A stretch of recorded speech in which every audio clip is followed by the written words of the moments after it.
Que prazer estar com você mais uma vez aqui no nosso programa Família Café.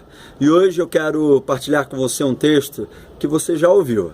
E não ouviu na minha boca não, você ouviu em outra boca. A gente ouve isso constantemente quando o Neviton termina o nosso programa Família Café. É o Salmo de número 127. Vamos lá? Salmo de número 127, eu vou ler o texto. Acompanha comigo aí, se você quiser pegar a sua Bíblia, pode pegar, para a gente ler junto. Diz assim: se não for o Senhor o construtor da casa, será inútil trabalhar na construção. Se não é o Senhor que vigia a cidade, será inútil a sentinela montar guarda. Será inútil levantar cedo e dormir tarde, trabalhando arduamente por alimento. O Senhor concede sono àqueles a quem Ele ama. Os filhos são herança do Senhor, uma recompensa que Ele dá. Como flechas nas mãos do guerreiro, são os filhos nascidos na juventude. Como é feliz o homem que tem a sua aljava cheia deles. Não será humilhado quando enfrentar seus inimigos no tribunal. Esse texto está falando sobre construir alguma coisa, sobre fazer alguma coisa. Não é isso que a gente acabou de ler? Sobre construir. Talvez é uma das grandes questões e uma das grandes ambições de muita gente. Ter algo que ele possa chamar de seu. Minha casa. A casa própria. Não é isso? Quantas vezes a pessoa junta o dinheiro, não mexe no seu FGTS ou faz alguma coisa para poder construir aquilo que ele vai fazer do jeitinho dele. E se ele puder ter uma condição um pouco mais razoável, ele vai chamar um arquiteto para poder fazer as linhas de aproveitamento, para poder melhorar cada vez mais aquela ideia primordial, aquela ideia que precisa ser burilada, e o arquiteto vai lá preparando, trabalhando de uma maneira que o trabalho dele possa aproveitar cada milímetro, cada centímetro de terra que você adquiriu. Como também, se a pessoa quer customizar o ambiente, ela vai chamar um design de interiores para poder trabalhar aquele ambiente e aquilo ficar exatamente do jeito que você sonhou. Mas o texto está dizendo que por mais que você esteja ladeado e rodeado de gente que sejam grandes profissionais e habilitados, se você não tiver Deus como construtor da sua casa, de nada vai adiantar. Como também ele está dizendo que você que construiu essa casa e você agora diz, bom, já que está do jeitinho que eu quero, já que está como a menina dos meus olhos, eu tenho que botar um bom sistema de segurança. E aí a pessoa coloca alarme para tudo quanto é lado, coloca câmera para tudo quanto é lado, e é lógico, é um instrumento preventivo, mas se a gente ficar pensando que aquilo dali tudo é o que a gente precisa, grandes sistemas de segurança são frustrados muitas vezes. Grandes empresas e países até são burlados nos seus sistemas de segurança. E sabe o que o texto está dizendo sobre isso? Não adianta você contratar o melhor sistema de segurança se Deus não é aquele que é o grande guardador da sua casa, aquele que é o sentinela da sua casa. E aí ele vai falar um terceiro momento sobre o que você faz para adquirir determinadas coisas. Ou seja, você acorda muito cedo e você dorme muito tarde, trabalha muito, arduamente, mas são os famosos workaholics, ou seja, gente que vive a trabalhar e a trabalhar e a trabalhar, e não importa. A grande religião deles, a grande diversão deles, o grande instrumento de vida deles é simplesmente o trabalho. Isso me roga e me parece rotas de fuga, mas vamos caminhar um pouco mais. Ainda o texto vai dizer que os nossos filhos são herança do Senhor. Mas o que tem a ver casa com filho? É o filho que mora na casa? Que história é essa? Não, a Bíblia está dizendo, e quando ela pega essa metáfora da casa, ela quer dizer sobre família.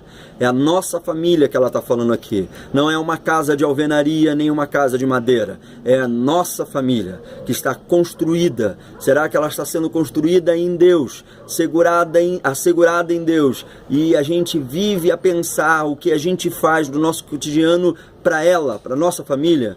Às vezes tem pais que vão dizer, eu pago o seu inglês, eu pago a sua faculdade, eu faço isso, eu faço aquilo, e você tem que entender que é essa a minha função e só essa a minha função. Ou seja, o camarada imagina que carinho, cuidado, atenção, ouvido, isso não é necessário. Então você pode fazer os abusos morais das mais diversas formas possíveis dentro da sua casa, e porque você está mecanicamente e roboticamente trabalhando para que o seu filho esteja bem. No final das contas, o seu filho precisava de um abraço, de um cuidado, de um carinho, de um ouvido, de um conselho. E quando ele não tem isso, ele vai procurar em alguém que está completamente desarraigado de valores e princípios. E aí a gente começa a reclamar. Mas é a grande questão. Nós queremos delegar para instituições educacionais e instituições religiosas aquilo que é nossa obrigação. É como a terceirização, a delegação de responsabilidades. Que a gente dizendo que como é que meu filho é isso, vocês não estão educando ele aí na escola, como é que o meu filho está tão assim, na igreja ninguém faz nada por ele, mas isso tudo, a parte precípua, inicial dessa história, deveria partir de uma casa que se importa com aqueles que estão dentro dela, não numa casa estrutura. Pessoas preocupadas com os próximos eletrodomésticos, não numas pessoas preocupadas quais serão os próximos empreendimentos a serem adquiridos. Ah, o meu filho vai viver a vida em grandes empreendimentos, mas a história nos demonstra isso, que se você não educar seu filho muito bem, se você não tiver o seu filho do seu lado, grandes empresas, até mesmo no setor de grandes organizações da administração, os seus filhos podem ser e os seus netos podem ser péssimos no desenvolvimento e no prosseguimento das empresas. É aquela história, pai rico, filho nobre, neto pobre. Porque você não educou seu filho, você não esteve junto com ele, você o tratou como se fosse um mero objeto do seu empreendimento pessoal.